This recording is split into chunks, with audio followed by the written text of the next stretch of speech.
Bismillahirrahmanirrahim.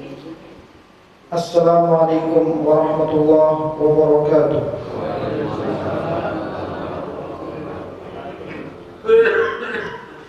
Innal hamdalillah nahmaduhu wa nasta'inuhu wa nastaghfiruh wa na'udzu billahi min shururi anfusina wa min sayyiati a'malina.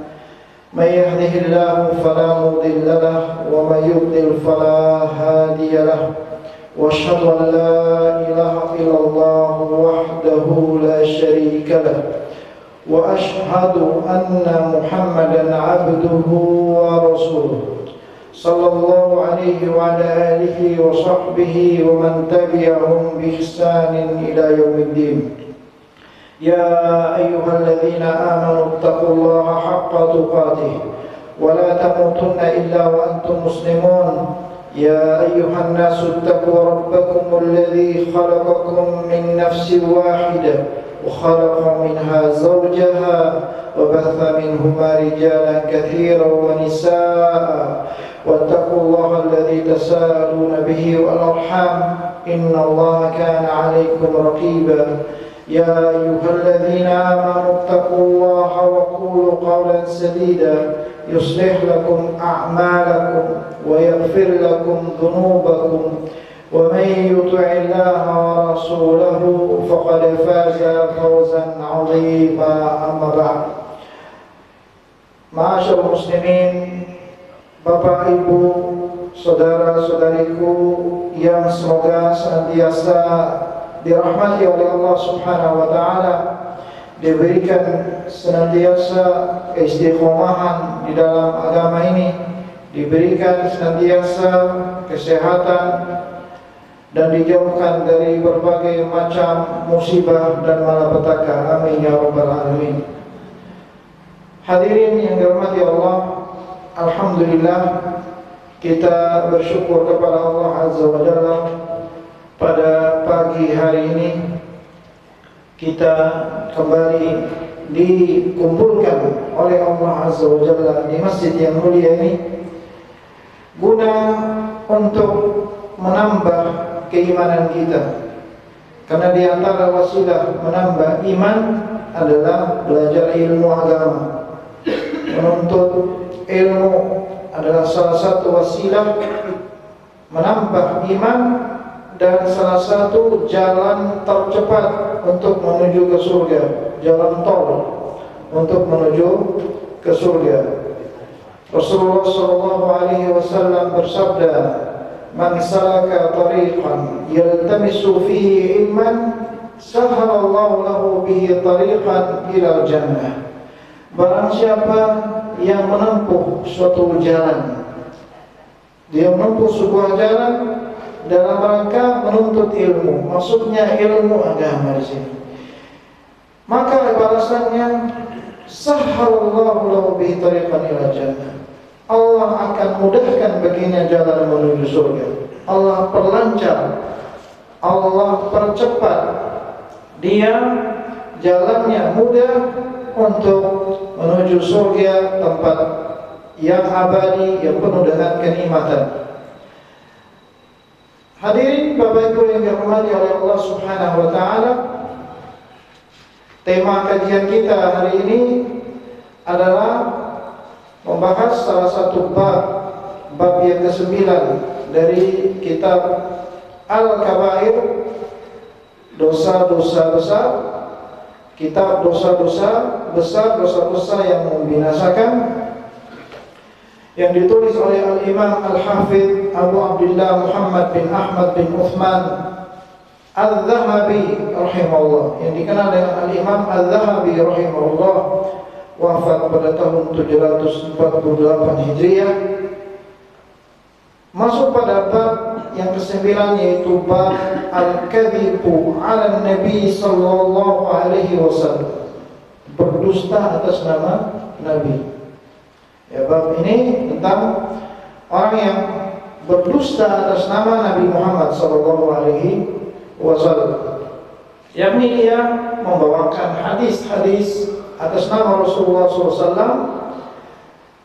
Dia menisbatkan hadis ini adalah perkataan Rasulullah SAW, padahal ini tidak termasuk sama sekali perkataan Rasulullah SAW.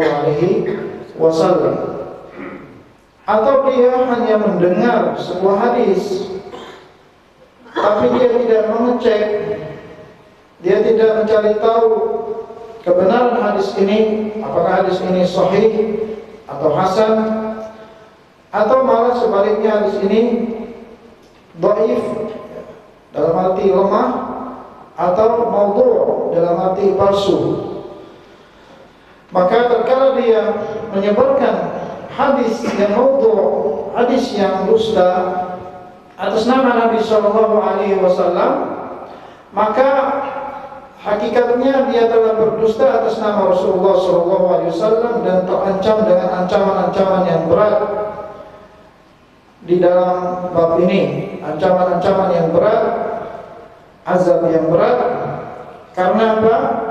Karena hakikatnya dia telah berdusta atas nama agama. Karena kalau sudah atas nama Nabi berarti identiknya dengan agama Islam. Karena Rasulullah SAW itu diutus untuk menyebarkan risalah dari Allah, pesan dari Allah Subhanahu Wa Taala, menyebarkan agama Allah Subhanahu Wa Taala. Maka siapa saja yang mau menyebarkan agama Allah, menyebarkan sabda Rasulullah SAW, maka seyogianya mengecek terlebih dahulu status hadis ini. Apa hadis ini? Hadis sahih, hadis yang sah, yang benar dari Rasulullah SAW, atau hasan, atau malah hadis ini hadis yang dhaif atau palsu. Sebelumnya saya masuk dalam pembahasan ini, saya ingin membahas sedikit tentang mustalah hadis dasar, mustalah hadis dasar, atau apa, pelajaran tentang ilmu hadis dasar. Ilmu hadis dasar yang mana ini salah satu disiplin ilmu yang para ulama dari kalangan salaf, dari zaman dulu, dari zaman salaf, bahkan dari zaman sahabat, ya, sudah memperhatikan pentingnya mustalah hadis ini, pentingnya adab dalam menyampaikan hadis Rasulullah SAW, meneliti kebenaran hadis Rasulullah SAW. Dan Allah sendiri telah memerintahkan di dalam Al-Quran untuk kita bertabayun, mencari tahu kebenaran hadis, ya, atau suatu berita yang datang kepada kita, sebagaimana yang Allah Subhanahu Wa Taala firmankan di dalam surat Al-Hujurat. Di dalam surat Al-Hujurat Allah Subhanahu Wa Taala berfirman, ya ayyuhalladzina amanu, wahai orang-orang yang beriman. Allah seru kita semua, in ja'akum fasiqun binaba'in, kalau datang kepada kalian seorang yang fasik, seseorang datang kepadamu, binaba'in, dengan membawa suatu berita, fatabayyanu, kata Allah, carilah kebenaran berita tersebut, telitilah benar-benar berita tersebut, apakah berita itu benar atau tidak, ya, agar tidak timbul terjadi fitnah. Allah katakan, antusibu qauman bijahalatin fatusbihu ala ma fa'altum nadimin, agar kamu tidak mencelakakan suatu kaum karena kebodohan atau kecerobohan dari mendengar suatu berita, ya, tidak tahu pasti tentang kebenaran berita, yang akhirnya kata Allah, kamu menyesali perbuatan itu. Surat Al-Hujurat ayat 6 ini sebagai dalil akan mustalah hadis, ya, akan ilmu hadis, meneliti kebenaran hadis-hadis Rasulullah SAW, dan ilmu ini ada dasarnya, sehingga para ulama salafus saleh membagi hadis-hadis itu ditinjau dari riwayatnya, dari riwayat yang sampai kepada mereka menjadi 4. Ilmu hadis itu atau hadis itu terbagi menjadi 4. Duanya hadis yang sah, yang duanya hadisnya tidak sah. Duanya hadis ini adalah hadis yang bisa diterima, makbul. Yang duanya hadisnya ditolak. Jadi asal dari pembagian hadis itu 2. Asalnya hadis yang diterima, makbul. Yang kedua hadis yang ditolak. Yang diterima itu terbagi 2 lagi. Sedangkan yang ditolak pula terbagi menjadi 2. Jadi semuanya ada 4. Yang pertama adalah hadis yang diterima adalah hadis sahih. Hadis sahih. Dan ini hadis yang paling tinggi derajatnya, hadis sahih. Hadis sahih itu apa?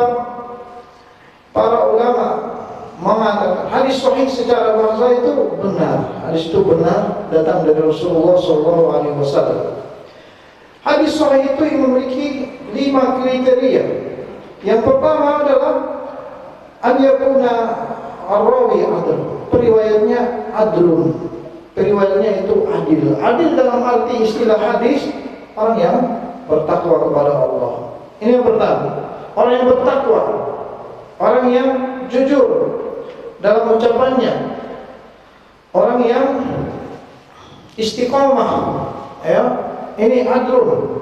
Dia istiqomah di dalam agamanya, dia bertakwa, dia dikenal tidak pernah bohong, ya. Ini yang pertama. Jadi benar-benar teliti, karena ini akan menjadi penerus kepada umat manusia. Karena apa yang mereka katakan ini akan menjadi pedoman kepada umat muslim yang akan mengamalkan sebuah hadis. Sehingga mereka memberikan syarat hadis yang sahih ini 5. Yang pertama, periwayatnya adlun atau orang yang bertakwa kepada Allah Subhanahu wa taala, ya, jujur, tidak bohong, istiqomah, menjaga salatnya, menjaga ibadahnya, ya, menjaga diri dari apa yang diharamkan oleh Allah Subhanahu wa taala. Ini yang pertama. Yang kedua, orang yang meriwayatkan hadis itu orang yang dhabit artinya yang hafalannya kuat, hafalannya bagus, ya, hafalannya sempurna, ya, hafalannya sempurna. Karena kalau dia tidak menghafal, bagaimana mungkin dia akan sampaikan kepada orang lain hadis Nabi SAW? Baik hafalan itu dari sisi dia menghafal dalam hatinya, ya, di dalam kepalanya dia hafal, atau hafalannya dia catat dalam buku. Dari 2 sisi, hafalannya dari hafalan dan catatan dia menghafal hadis itu. An yakuna adlan dhabitan. Yang ketiga adalah hadisnya muttasil. Ciri-ciri hadis yang sahih, hadisnya bersambung sanadnya bersambung. Artinya orang yang hidup di satu generasi, misalnya dia generasi kelima, sudah jauh zamannya, abad kedua misalnya, kedua Hijriah, dia memiliki sanad yang bersambung, seperti Imam Bukhari, Muslim dan lainnya. Mereka itu ketika melihat hadis, sanadnya sambung. Dari siapa dia mengambil hadis ini? Dari siapa dia dengar? Dia sampaikan. Saya dengar dari fulan. Fulan ini siapa?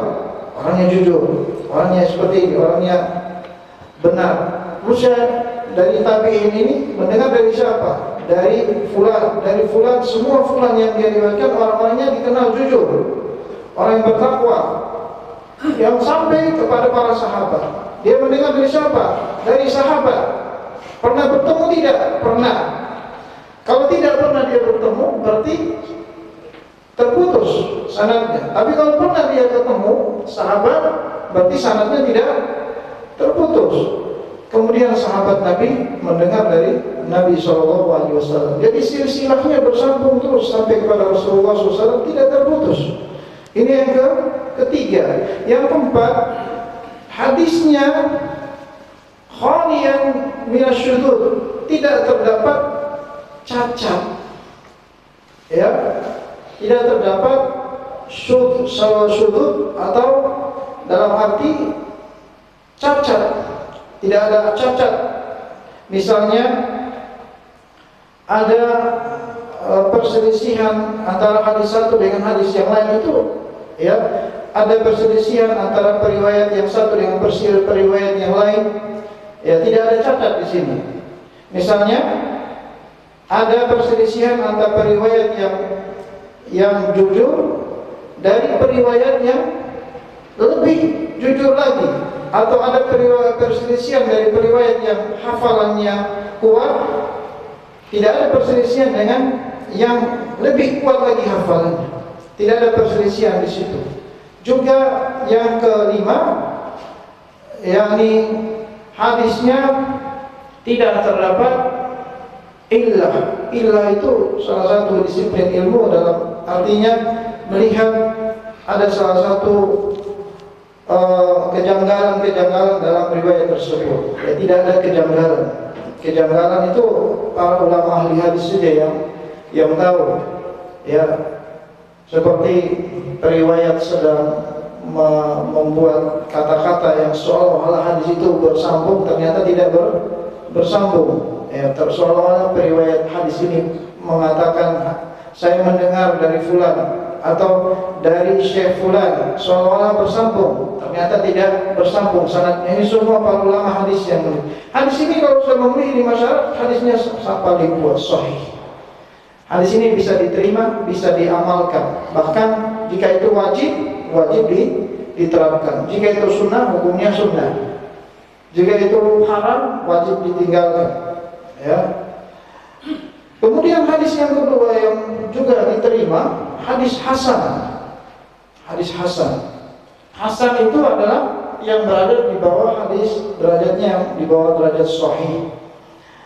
Artinya hadis itu memiliki 5 kriteria tadi, memiliki 5 syarat tadi. Hanya saja sisi perbedaannya, hadis hasan itu dalam sisi hafalan riwayatnya. Hafalannya agak kurang, ya, hafalannya tidak sempurna. Jadi hadis ini hasan. Dia memiliki periwayatnya yang bertakwa, periwayat yang bersambung, sanadnya kosong dari cacat dan kejanggalan. Hanya satu saja yang berbeda dengan hadis sahih, yaitu dari sisi hafalan periwayat. Tatkala periwayatnya, hafalannya agak kurang kuat, ya, maka dia turun derajatnya menjadi hadis hasan. Tapi tetap hadis itu diterima, ya, hadis itu diterima karena riwayatnya, terkadang riwayat ini riwayat yang hasan, yang kurang hafalnya, tapi ada yang mendukung riwayat ini menjadi kuat. Seperti ada yang lain juga yang hasan meriwayatkan hadis yang sama, sehingga hadisnya menjadi kuat. Jadi hadis ini hasan, hadis ini diterima, diamalkan. Yang ketiga, hadis yang ketiga dari hadis yang ditolak tentunya, karena tadi saya katakan hadis yang diterima 2, dengan hadis yang ditolak itu 2 juga. Jadi yang ketiga ini hadisnya hadis maudhu'. Hadis dhaif. Hadis dhaif. Dhaif ini artinya lemah.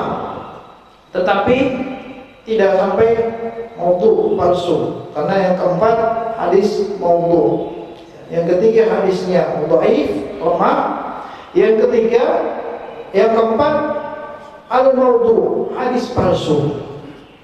Hadis dhaif adalah hadis yang sanadnya itu bisa karena terputus sanadnya, tidak bersambung sehingga menjadikan hadis ini dhaif, atau bisa karena periwayatnya sangat lemah hafalannya, karena sudah pikun, ya, periwayatnya sudah pikun, sehingga tatkala dia meriwayatkan hadis dia tidak bisa menyampaikan dengan benar, dengan baik, sehingga derajat hadisnya turun dari hasan kepada dhaif, ya.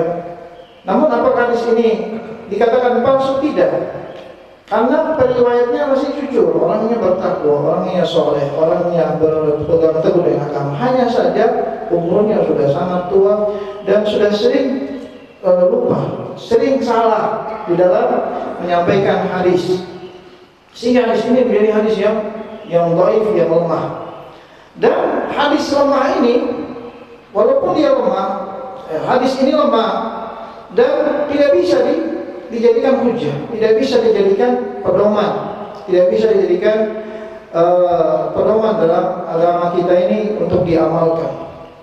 Kecuali, kata para ulama, kecuali hadis-hadis dalam fadhailul a'mal. Fadhailul a'mal itu menjelaskan tentang keutamaan-keutamaan amal. Maka hadis-hadis dhaif itu bisa diamalkan dalam bab fadhailul a'mal, tapi memiliki syarat-syaratnya. Para ulama membahasnya. Kapan hadis-hadis fadhailul a'mal yang dhaif itu bisa diamalkan? Itu memiliki syarat-syaratnya. Yang pertama di antara syarat-syaratnya ada dukungan hadis lain, ya, yang dari riwayat-riwayat yang lain, ya, memiliki dukungan riwayat yang lain yang dhaif juga, sehingga ketika banyak riwayat dhaif ini menjadikan riwayatnya menjadi kuat. Itu juga syarat-syarat yang lainnya yang ada pada disiplin ilmu hadis. Tapi selain itu, masalah akidah, masalah ibadah, prinsip ibadah dan lainnya, hadis dhaif secara asal tidak bisa diamalkan, karena nisbatnya kepada Rasulullah SAW tidak bisa dinisbatkan kepada Rasulullah SAW. Yang keempat, hadis yang terakhir, yang keempat, dan ini paling lemah, namanya hadis maudhu, hadis palsu. Hadis palsu ini adalah hadis yang dimana periwayat hadisnya itu memiliki kecacatan dalam segi kejujurannya. Dia tidak jujur atas nama Rasulullah SAW. Dia jelas ditemukan jelas bohong atas nama Rasulullah SAW. Dan ini para ulama hadis meneliti hal tersebut, dan benar-benar ada orang-orang seperti itu, orang-orang yang membawakan hadis-hadis palsu. Banyak di antara mereka membawa hadis-hadis palsu. Buktinya tatkala ditanya oleh para ulama hadis, tatkala meriwayatkan dari fulan misalnya, ditanya, apakah engkau mendengar dari fulan? Tidak, dia kata, saya tidak dengar dari fulan. Terus kenapa engkau membawakan hadis ini? Untuk apa? Supaya orang-orang lebih kuat, lebih takut kepada Allah, katanya. Supaya orang-orang lebih bertakwa, lebih rajin ibadah, sehingga dia membawa hadis-hadis palsu yang di situ cenderung ingin membuat orang-orang lebih semangat dalam ibadah. Walaupun benar ingin membuat orang semangat ibadah, tapi dia telah salah dalam membawakan hadis ini, telah salah menisbatkan kepada Rasulullah SAW, dan ini dosa-dosa besar. Hadis palsu maudhu, ya, orang-orang yang mengatasnamakan Rasulullah SAW, padahal Rasulullah SAW tidak pernah menyampaikan hal tersebut. Para sahabat itu selamat dari hadis palsu. Para ulama sepakat bahwa hadis palsu yang diriwayatkan itu diriwayatkan oleh generasi setelah para sahabat-sahabat Nabi. Adapun para sahabat-sahabat Nabi, mereka selamat dari hadis palsu maupun hadis lemah, hadis dhaif. Ya, kenapa? Karena Rasulullah SAW telah menjelaskan kekuatan para sahabat dalam segi takwa dan kejujuran dan hafalan mereka. Para sahabat orang yang paling jujur, yang paling amanah di dalam menyampaikan hadis Rasulullah SAW, maka mereka selamat dari kelemahan hadis dan dari palsunya suatu hadis. Adapun cacatnya suatu hadis itu adanya di generasi setelah para sahabat. Ya, sehingga para ulama itu setelah para sahabat meneliti, benar-benar meneliti hadis-hadis yang sahih dan palsu. Kemudian kita masuk pada hadis atau penjelasan Al-Imam Adz-Dzahabi tentang dosa besar yang ke-9, berdusta atas nama Rasulullah SAW. Di antaranya beliau mengatakan, qad dhahaba ta'ifatun minal ulama ila anna al-kadhib 'ala Nabi sallallahu alaihi wasallam kufrun yanqulu 'anil millah. Para ulama atau banyak dari para ulama telah berpendapat bahwa berdusta atas nama Nabi Muhammad SAW ini termasuk bagian dari kufur, yang mengeluarkan seorang dari agama Islamnya. Ya, ketika dia berdusta atas nama Nabi SAW, menurut sebagian besar para ulama. Wala riba an ta'ammud al-kadhib ala Rasulih sallallahu alaihi wasallam fi tahlilil haram atau tahrimi halal kufur mahd. Dan tidak diragukan lagi, kata beliau, bahwa orang yang sengaja berdusta atas nama Allah dan atas nama Rasulnya sallallahu alaihi wasallam di dalam menghalalkan sesuatu yang telah haram atau mengharamkan sesuatu yang jelas-jelas halal, ini telah kafir secara jelaslah kafir, keluar dari Islam. Karena dia telah menghalalkan apa yang Allah haramkan atau mengharamkan apa yang Allah halalkan atas nama Nabi Muhammad SAW yang dia dustakan. Inna masya'nu fil kadhib alaihi fi siwa dzalik. Maka kata Al-Imam Adz-Dzahabi rahimahullah, berdusta atas nama Nabi Muhammad SAW itu tidak hanya dalam menghalalkan sesuatu yang diharamkan atau yang mengharamkan sesuatu yang dihalalkan, bahkan dalam hal yang lainnya pun ini haram. Ya, ini haram, diharamkan, termasuk dosa besar. Misalnya tadi yang sebagian periwayat hadis ingin membuat orang lebih semangat dalam ibadah sehingga dia membuat hadis-hadis palsu, atau membuat orang semakin menjauh dari suatu dosa sehingga dia membuat hadis-hadis palsu dengan ancaman-ancaman yang lainnya. Ini juga termasuk yang diharamkan oleh Allah Subhanahu wa taala. Qala Nabi SAW, berdasarkan hadis Rasulullah SAW, Rasulullah SAW bersabda, hadis ini sahih, hadis ini riwayatnya sesuai, memenuhi syarat, ya, memenuhi 5 syarat tadi. Beliau bersabda, inna kadhiban alayya laysa kakadhibin ala ghairi. Kata beliau, sesungguhnya orang yang berdusta atas namaku, atas nama Nabi Muhammad SAW, tidak seperti orang yang berdusta atas nama selainku, ya, selain Rasul SAW. Beliau katakan, man kadzaba alayya muta'ammidan falyatabawwa maq'adahu minan nar. Maka siapa saja yang berdusta atas namaku dengan sengaja, maka silahkan dia menempati tempat duduknya dari neraka. Nauzubillah. Ini ancaman besar. Ya, silahkan dia menempati tempat duduknya dari neraka. Maka dosa besar ini, berdusta atas Nabi SAW.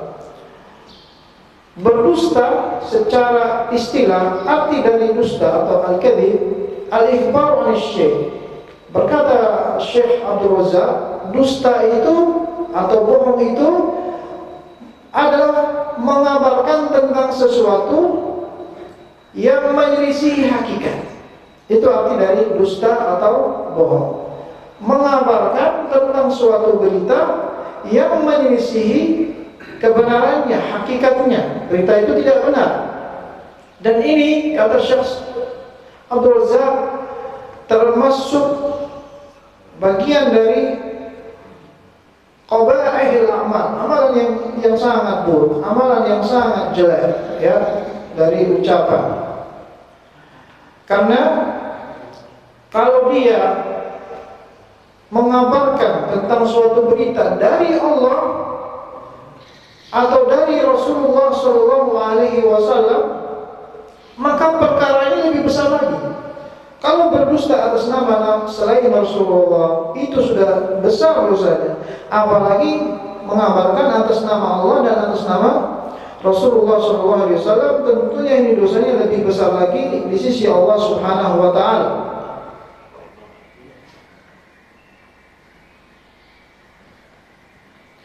Karena beliau di sini tadi mengatakan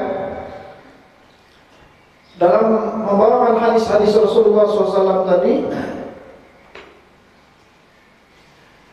akan ancaman Rasulullah SAW, dan ini tidak hanya mencakup orang yang pertama kali membawakan hadis palsu ini, tapi mencakup orang-orang yang menyebarkannya sampai generasi ini. Sampai generasi saat ini yang ikut menyebarkannya, dia juga ikut mendapatkan dosa yang besar. Dia mendapatkan dosa yang besar. Kalau itu dalam menghalalkan yang diharamkan oleh Allah dan mengharamkan yang dihalalkan oleh Allah, dia tahu ini hadis palsu, yang menghalalkan apa yang Allah haramkan, yang mengharamkan apa yang Allah halalkan, maka dia ikut dalam dosa yang paling besar, yaitu kufur, keluar dari Islam. Sebagaimana dikatakan Imam Zahabi, banyak dari para ulama menetapkan, menegaskan siapa yang berdusta atas Nabi dalam menghalalkan apa yang Allah haramkan atau mengharamkan apa yang Allah halalkan, maka dia keluar dari Islam. Dia murtad dari agama ini, nauzubillah. Karena tadi beliau katakan wala raiba anna ta'ammudul kadhib 'ala Allah, tidak diragukan lagi, kata beliau, orang yang sengaja berdusta atas nama Allah dan atas nama Rasulullah dalam menghalalkan dan mengharamkan apa yang tidak sesuai apa yang Allah sampaikan, dia adalah kufur. Dia keluar dari Islam secara jelas, ya. Jadi membuat orang ini kafir tatkala dia menyampaikan dalam menghalalkan apa yang Allah haramkan dan mengharamkan apa yang Allah halalkan dari Rasulullah SAW. Ternyata Rasulullah tidak menyampaikannya. Ini membuat dia kafir. Adapun di dalam memberikan motivasi, ini tidak membuat dia kafir, ya. Jadi terbagi menjadi dua di sini. Para ulama membagi menjadi dua bagian dosa dalam menyampaikan hadis palsu. Ada yang membuat dia keluar dari Islam. Kapan? Tatkala menghalalkan apa yang Allah haramkan dan mengharamkan apa yang Allah halalkan, ini membuat dia keluar dari Islam. Yang kedua, tidak menjadikan dia sampai kafir, tapi dia terjatuh ke dalam dosa besar yang diancam oleh Rasulullah SAW tadi.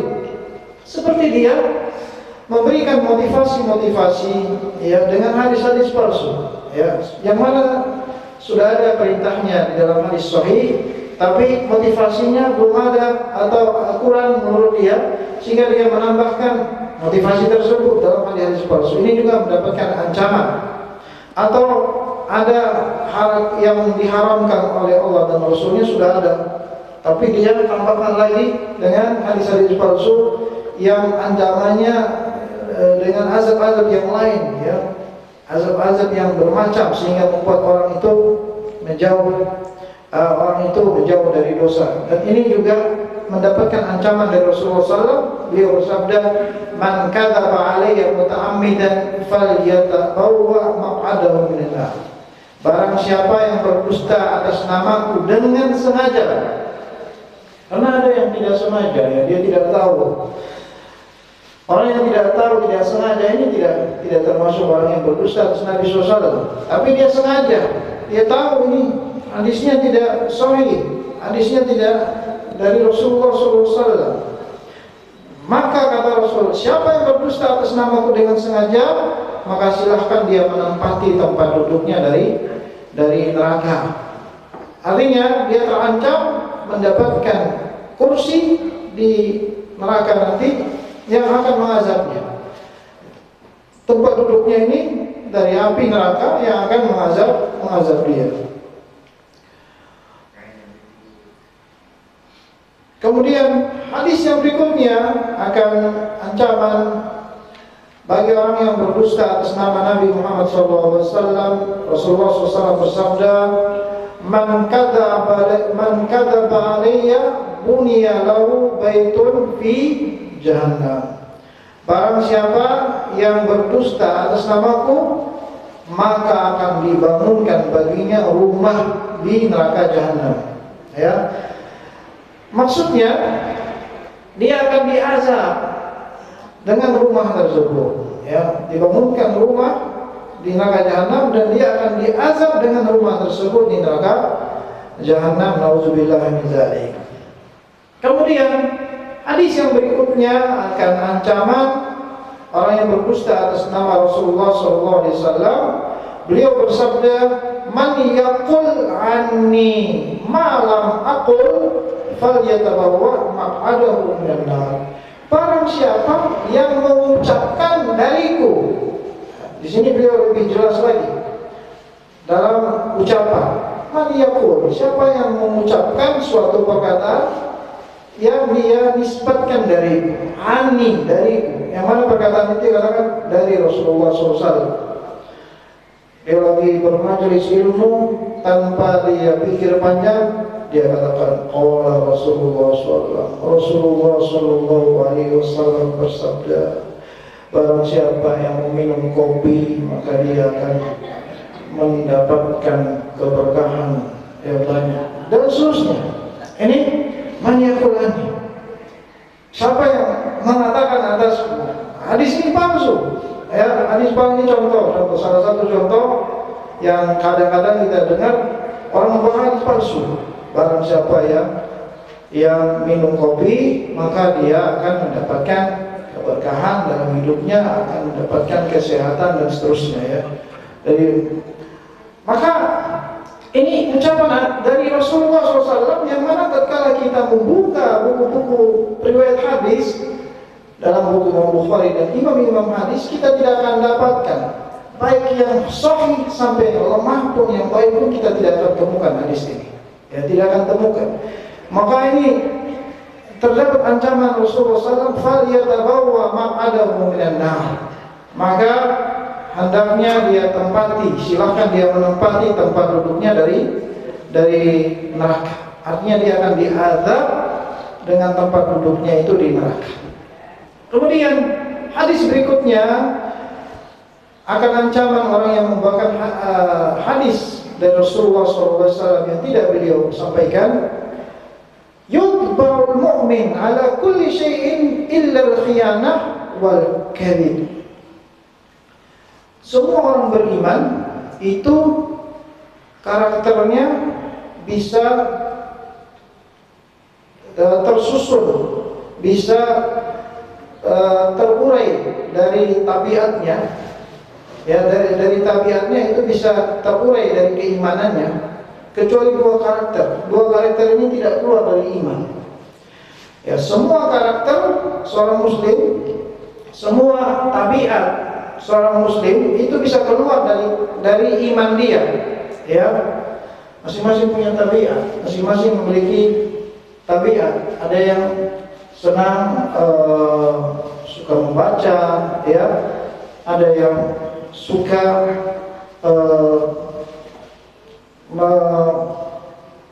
macam-macam tabiat-tabiat manusia, ya.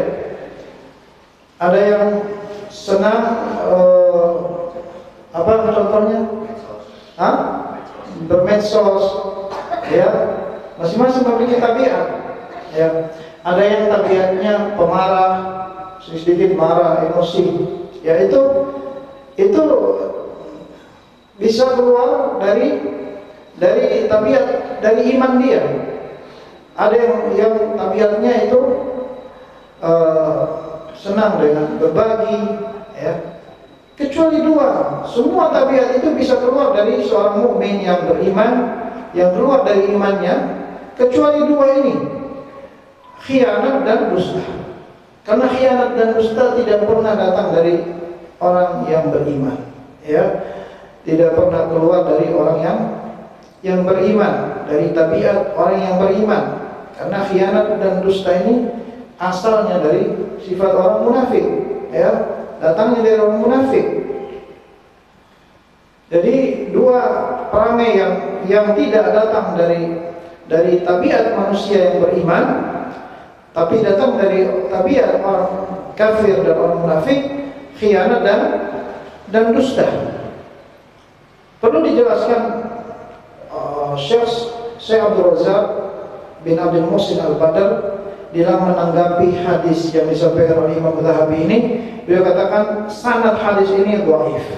Sanad hadis ini dhaif arti lemah, artinya lemah tadi sudah dijelaskan karena periwayatnya hafalannya lemah, ya. Hadis ini lemah. Namun Imam Zahabi di sini membawakan hadis lemah bukan berarti beliau mendukung hadis lemah, tapi menurut beliau ini hadis ini sahih, hadis ini hasan.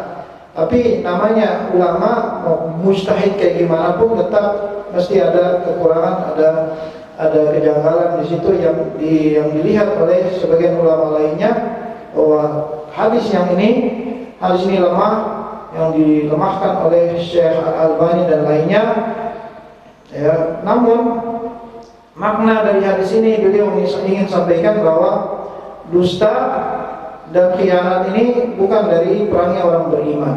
Ini perangai orang-orang munafik yang masuk ke dalam orang-orang yang beriman. Ini harus dijauhkan. Dan ini beliau tidak sebutkan di sini dusta atas nama Nabi, tapi dusta secara umum. Dusta secara umum ini bagian dari bukan perangai orang beriman. Apalagi berdusta atas nama Rasulullah SAW yang tentunya ini lebih jauh dari perangai orang-orang yang beriman. Kemudian hadis yang berikutnya, Rasulullah SAW bersabda, "Man rawa anni hadisan wa huwa yura annahu kadhib, fa huwa ahadul kadhibin." Barang siapa yang meriwayatkan dariku sebuah hadis, kata Nabi SAW, baik dia hidup jauh setelah Rasulullah SAW di zaman ini atau yang dekat-dekat dengan zaman Rasulullah SAW, yura annahu kadhib, yang mana dia mengira bahwa hadis ini dusta. Artinya dia menyangka hadis ini dusta. Apalagi dia meyakini hal tersebut, baru mengira saja hadis ini dusta, ancamannya fahuwa ahadul kadhibin, maka dia termasuk salah satu pendusta-pendusta yang disebutkan pada hadis sebelumnya. Ini Rasulullah sampaikan hadis ini kepada orang-orang yang ada di zaman ini, ya. Karena orang yang ada di zaman ini, yang ada zaman setelahnya, itu ancamannya disebutkan di sini sama dengan ancaman orang yang pertama kali mendustakan hadis atas nama Nabi SAW. Kata beliau, "Man rawa," siapa yang meriwayatkan. Artinya yang ada di zaman ini yang meriwayatkan ani, dariku, riwayat itu dariku, dia atas namakan aku, kata Rasulullah SAW. Wa huwa yura, dan dia di sini mengira atau baru menyangka. Ya, karena dalam riwayat yang lain juga disebutkan wa huwa yara, dan dia meyakini. Ya, sebagian riwayat dia menyangka, sebagian riwayat dia meyakini bahwa ini hadis yang dusta, maka dia juga terkena ancaman Nabi SAW, fahuwa ahadul kadhibin, dan maka dia termasuk salah satu dari orang-orang yang berdusta. Ya, berdusta yang tadi yang mendapatkan ancaman, fal yatabawwa maq'adahu minan nar, maka dia tempati tempat duduknya dari neraka.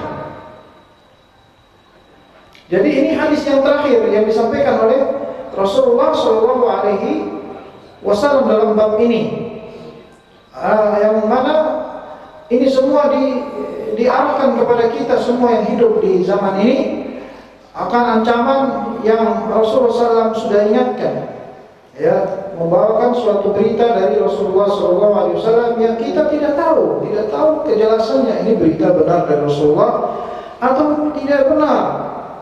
Kemudian dia sebarkan saja maka ini dia termasuk orang-orang yang berdusta yang ada pada hadis sebelumnya.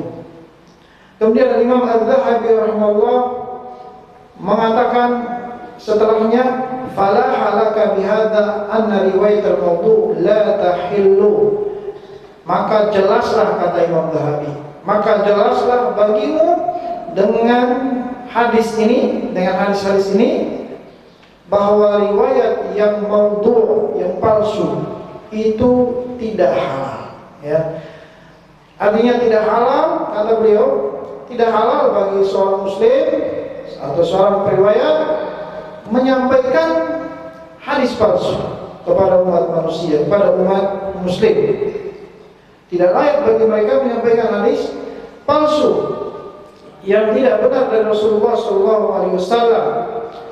Walaupun hadis palsu itu, kata beliau, kata Syekh Abdul Razak, walaupun hadis palsu itu berisi targhib, motivasi dalam amal soleh, tidak boleh, tidak halal. Atau hadis palsu itu berupa peringatan, ancaman dari orang-orang yang berbuat dosa dan maksiat, ini juga tidak boleh. Seolah-olah dia menyangka Rasulullah tidak lebih tepat di dalam memberikan ancaman, atau Allah tidak lebih kuat di dalam memberikan ancaman, sehingga dia ingin memberikan ancaman yang lebih berat dari apa yang Allah telah sampaikan. Dan ini tidak halal, kata beliau. Dan termasuk kita semua yang menyampaikannya juga akan mendapatkan ancaman yang sama. Dari sini Imam Az-Zahabi mengisyaratkan dalam tulisan beliau ini adalah tulisan pada fase ketiga, ya. Dalam kitab beliau ini, beliau menulis dalam fase ketiga, karena ada fase pertama, fase kedua, fase ketiga. Sudah 3 kali beliau merenovasi kitab ini. Beliau renovasi atau beliau merevisi kitab ini. Pada revisi yang ketiga di sini, beliau membawakan perkataan beliau ini, fala halaka bihadza anna riwayat al-mawdu' la tahil. Maka jelas bagimu di sini bahwa riwayat hadis maudhu' tidak halal bagimu. Maka dari sini semua yang membawakan kitab kabair atas nama Imam Zahabi dan masih ada hadis-hadis maudhu' di situ, maka sebenarnya itu tidak bisa dinisbatkan kepada Imam Az-Zahabi, karena Imam Az-Zahabi tidak pernah menyampaikan hal tersebut, hadis-hadis palsu tersebut. Syekh Abdul Razak di sini menjelaskan di dalam tahap ketiga dalam penulisan Imam Az-Zahabi di sini, beliau ingin menegaskan akan tidak halalnya hadis-hadis palsu. Maka setiap hadis-hadis yang ada pada kitab Imam Az-Zahabi kabair ini yang masih ada hadis-hadis palsu, maka itu sebenarnya tidak dinisbatkan kepada Imam Az-Zahabi rahimahullah ta'ala. Atau mungkin hadis-hadis palsu itu ada pada fase pertama, kemudian ada pada fase kedua. Setelah revisi yang ketiga itu, beliau menghapus setelah mendapatkan kejelasan bahwa di sini hadis-hadis palsu. Dan di sini beliau pun membawakan penegasan akan tidak halalnya seorang meriwayatkan hadis palsu. Dari di sini jelaslah atas besarnya dosa orang-orang yang mengatasnamakan Rasulullah Shallallahu Alaihi Wasallam, karena hukum berdusta saja itu sudah haram, apalagi berdusta atas nama Nabi Shallallahu Alaihi Wasallam. Tentunya ini lebih besar lagi.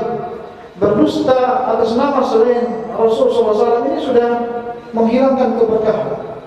Contoh dalam jual beli, kalau seorang berdusta dalam jual beli ini sudah menghilangkan keberkahan.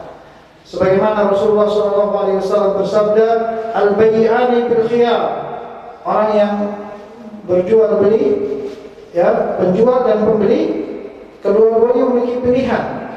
Ya, pembeli memiliki pilihan, penjual juga memiliki pilihan. Malam yatafarraqa, selama mereka belum berpisah. Ketika lagi akad jual beli dan dia sudah beli suatu barang, tapi dia belum berpisah, dia masih punya pilihan untuk mengembalikan barang dia selama masih ada di majelis akad jual beli. Nggak jadi, saya nggak jadi, maaf ya. Dia punya hak untuk dikembalikan ketika dia masih ada di majelis atau di tempat jual beli. Malam yatafarraqa, selama belum berpisah. Fa in sadaqa wa bayyana burika lahum fi baihim.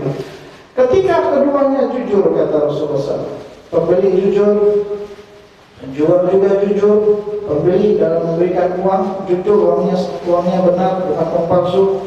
Penjual juga dalam menjual barangnya jujur, barangnya tidak ada yang cacat. Kata Rasulullah, ketika mereka berdua jujur, akan diberkahi dagangan mereka berdua. Fa in kadzaba, tapi kalau keduanya dusta atau salah satunya dusta, kutima atau katama, atau salah satunya merahasiakan sesuatu yang cacat, ya, dia rahasiakan dagangannya yang cacat, muhiqa barakatu bainihim, akan dihapus keberkahan jual beli mereka, dihapus, tidak berkah. Ini dalam urusan jual beli. Dia berdusta dalam urusan selain Rasulullah SAW, apalagi berdusta atas agama. Terus dia katakan ingin berkah, orang-orang menjadi lebih semangat ibadah, tidak akan ada keberkahan. Kemudian terakhir, hadirin dirahmati Allah Subhanahu wa taala, apakah boleh bohong? Kapan boleh berbohong? Berbohong itu tidak boleh kecuali dalam 3 keadaan.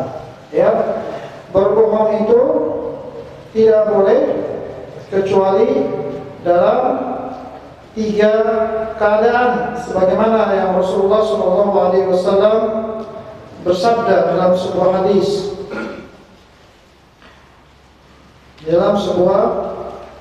hadis, bahwa dari Ummu Salamah radhiyallahu anha, Rasulullah SAW bersabda dari Ummu Kulsum, beliau mengatakan, lam asma'in Nabiy sallallahu alaihi wasallam yurakhis fi syai'in min al-kadhib illa fi salas.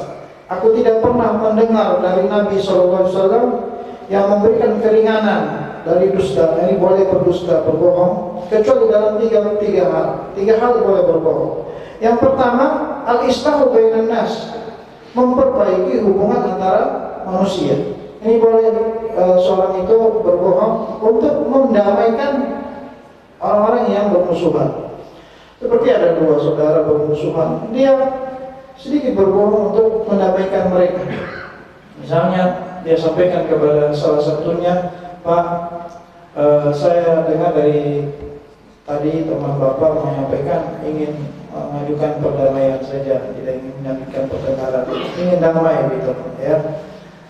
Ini boleh, ini disampaikan boleh untuk maslahat agar mereka berdamai, ya. 2 bersaudara yang bermusuhan agar damai, ini tidak mengapa. Ini yang diinginkan oleh Rasulullah SAW. Yang kedua adalah wal harb, dalam kondisi perang. Yang mengatur strategi perang ini boleh seorang berbohong tatkala mengatur strategi perang. Karena kalau dia jujur dalam perang bisa kalah, ya. Kalau dia jujur sedangkan musuhnya bohong, ya, musuhnya tidak mau jujur, pastinya ingin bohong, ya, kalah dia. Rasulullah SAW pernah dicari di suatu tempat, beliau dicari dalam perjalanan, ya, sehingga di suatu tempat ada orang yang mencegat Rasulullah SAW. Ya, salah satu orang ini ingin mencari Rasulullah juga, ya, utusan. Dia tanya, "Min aina anta?" Ya, ketika Rasulullah sedang bersama Abu Bakar, "Dari mana engkau?" Maksudnya dari mana engkau datang? Kata Rasulullah SAW, "Minal ma', dari air." Dari mana engkau? Saya dari air. Memang benar, dari mana? Dari air. Asal manusia diciptakan dari air mani. Ya, Rasulullah katakan minal ma', dari air. Sehingga orang yang mengira ini Rasulullah datang dari posisi air. Posisi air itu bukan dari Mekah atau dari aliran air, dari posisi yang lainnya gitu. Maka dia pun lepas, Rasulullah pun pergi. Ya. Jadi menyerupai kebohongan, ya. Dari sini Rasulullah SAW membolehkan bohong dalam perang. Yang ketiga, bohong yang dibolehkan adalah suami kepada istrinya dan istri kepada suaminya. Ya, selama mendatangkan maslahat dan bisa tidak merugikan pasangannya. Ya, jadi yang dibolehkan ini memiliki ada garis bawahnya, ada yang perlu digarisbawahi. Ketika suami dan istri ingin membohongi pasangannya, kebohongan itu tidak merugikan. Yang tidak merugikan pasangannya ini syaratnya.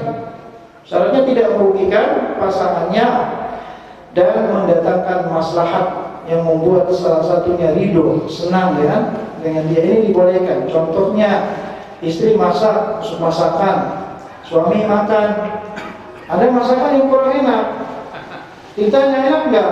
Dia jawab, Masya Allah enak banget, lezat. Ya. Ini boleh. Besok bikin lagi gitu. Besok bikin lagi kayak gitu. Ya. Atau dalam segi kecantikan, ya boleh seorang berbohong demi menjaga keselamatan. Begitu juga istri kepada suaminya, ya. Kalau suaminya kurang cakep, dia katakan cakep dan seterusnya, ya, membuat orang senang gitu, ridho. Dan ini tidak masalah. Ini yang dibolehkan, yang tidak merugikan. Adapun yang merugikan ini dilarang. Baik, demikian hadirin dirahmati Allah, kita cukupkan, mudah-mudahan bermanfaat. Kalau ada 1-2 pertanyaan silakan disampaikan. Silakan Pak. Waalaikumsalam warahmatullahi wabarakatuh. Tolong dibenarkan hadis atas. Jadi ada pahala kalau kita tunggu antara 2 sholat. Ya. Nah itu apakah yang dimaksud misalnya menunggu sholat isya pada waktu sholat maghrib atau seperti apa gitu? Baik, di dalam hadis yang sahih Rasulullah SAW bersabda, "Intidharus sholat ila sholat kaman yusolli," atau dalam makna yang sama dia katakan menunggu sholat, menunggu waktu sholat setelah sholat itu pahalanya seperti orang sedang sholat. Ini seolah-olah dia sedang sholat terus sampai waktu setelahnya. Artinya di sini menunggu di sini dalam arti bukan dia duduk di masjid terus dia nunggu sampai isya, tidak. Tetapi para ulama menjelaskan hatinya itu selalu terpaut mikir sholat. Ya, selalu terpaut mikir sholat, tidak membuat dia lupa dengan sholat. Misalnya di sholat selesai sholat maghrib, dia keluar ke tempat kembali jual beli dan dia selalu ingat mikir sholat. Ya, kira-kira berapa menit lagi sholat? Dia lihat, oh sekitar 10 menit lagi. Oh bentar, masih ada dagangan belum beres. Setelah itu 5 menit lagi sholat, sudah mulai dia siap-siap untuk sholat, dia wudhu dia. Ini adalah orang yang mendapatkan pahala orang yang sholat, ya. Dan begitu pula masuk orang yang sholat sunnah. Nah, ini penafsiran yang berikutnya adalah orang yang sholat sunnah. Orang sholat sunnah mau sholat wajib. Misalnya dia datang untuk Jumatan jam 10 misalnya dia datang, dia sholat sunnah, terus dia duduk, dia menunggu sampai azan Jumat, maka dia juga telah mendapatkan pahala orang yang sholat. Jadi ini lebih besar lagi pahala. Para ulama mengatakan lebih besar lagi pahalanya tatkala dia di masjid, dia menunggu waktu sholat wajib setelah melaksanakan sholat sunnah. Jadi orang yang sholat sunnah cuma sekali, sholat sekali aja untuk menunggu sholat Jumat, dia juga seperti sholat, pahalanya seperti sholat sunnah sampai masuk waktu sholat. Jadi 2 penafsiran ini wallahu a'lam bishawab.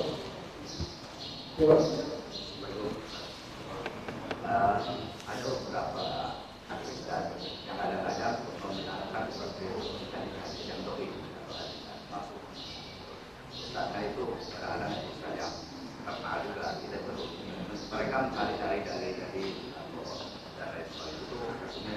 Mengapa?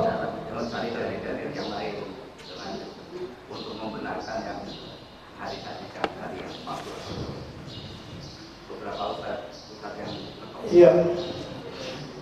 Membenarkan suatu hadis itu tidak bisa menyampaikan hadis kecuali orang yang pakar hadis. Ya, orang yang pakar terhadap hadis. Adapun orang yang rutinisnya dakwah, dia itu hanya bisa menyampaikan apa yang datang dari pakar hadis. Ya, misalnya ada hadis yang sahih dari pakar hadis, ya dia sampaikan. Alhamdulillah. Tapi kalau hadis dari pakar hadis dhaif, para ulama tidak ada satupun dari ulama hadis ya yang ada saat ini maupun yang dahulu tidak ada satupun yang mensahihkannya. Maka tatkala dia katakan hadis ini sahih, kenapa? Karena sudah banyak riwayatnya dari dhaif, ada yang dhaif dari dhaif ini, ada juga yang meriwayatkan yang lainnya sehingga menjadi kuat, menjadi hadisnya hasan.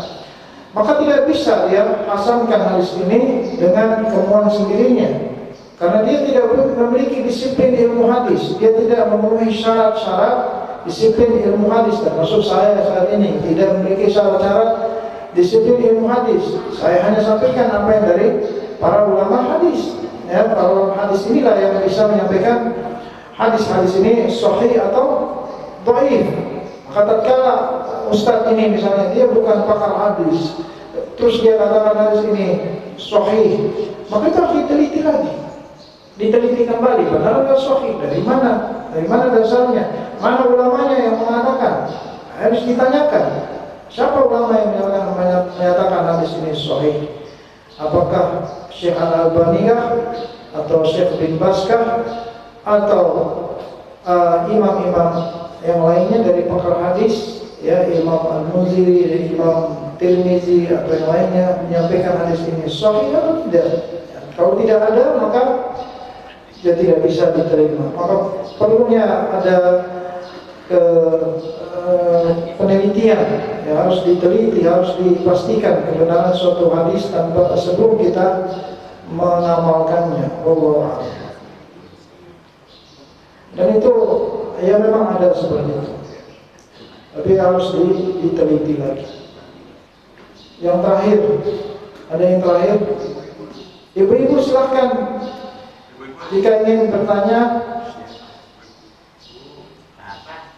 Pas ya, alhamdulillah. Jadi sepakat ya ibu-ibu, insya Allah. Ya bapak-bapak juga sepakat ya, tidak boleh berbohong yang merugikan. Ya. Jadi yang mendatangkan maslahat. Baik, kita cukupkan. Semoga bermanfaat. Wassallallahu wasallam ala nabiyyina Muhammad. Subhanakallahumma bihamdika asyhadu an la ilaha illa anta astaghfiruka wa atubu ilaik. Wassalamualaikum warahmatullahi wabarakatuh.